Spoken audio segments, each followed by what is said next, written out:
a lot of the criticism is harsh. Listen, players, professionals, me included, when you're playing, you're there to be shut out when it's like there's a reason or it's genuine. But I just think it's getting to a point now where he doesn't have to make a mistake and people want it to happen, which again I think is unnecessary. I think he got booed before the game the other day, which I was like, why?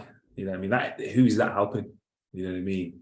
It isn't helping anyone, especially him. But in regards to the United situation, yeah, listen, they were losing, and from a club perspective, you make changes. If a striker's not scoring, he doesn't stay in the team. If defenders are conceding, they get changed. So I've been there. It's not nice. And as much as he wants United to win, the last thing he needs is them to start performing and keeping clean sheets to get back in the team. So that's never a good thing. Yeah, Gareth stayed with him and trusted him to perform.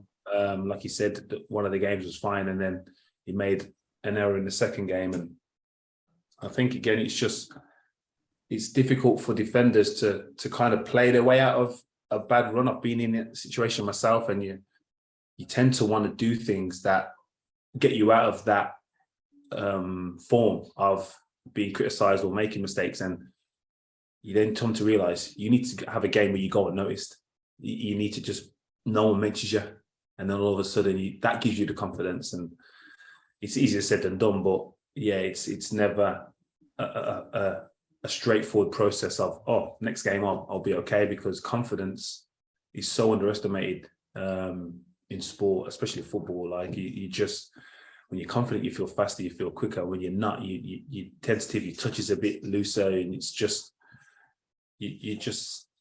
your senses are heightened in a negative way. You're kind of thinking, well, how do I prevent this from happening? And all of a sudden it's happened.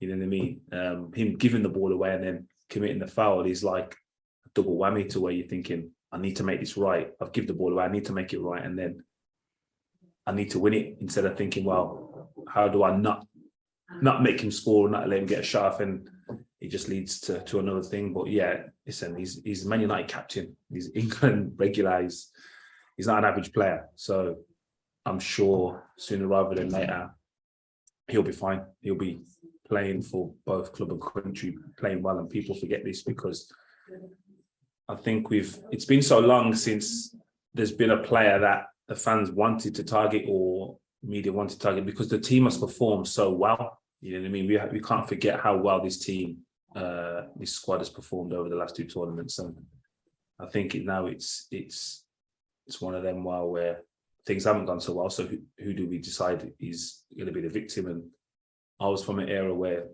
Frank Lampard was getting booed, Ashley Cole consistently got booed. I'm like, Ashley Cole for me was probably England's best performer over his career as an international. So there's always going to be someone.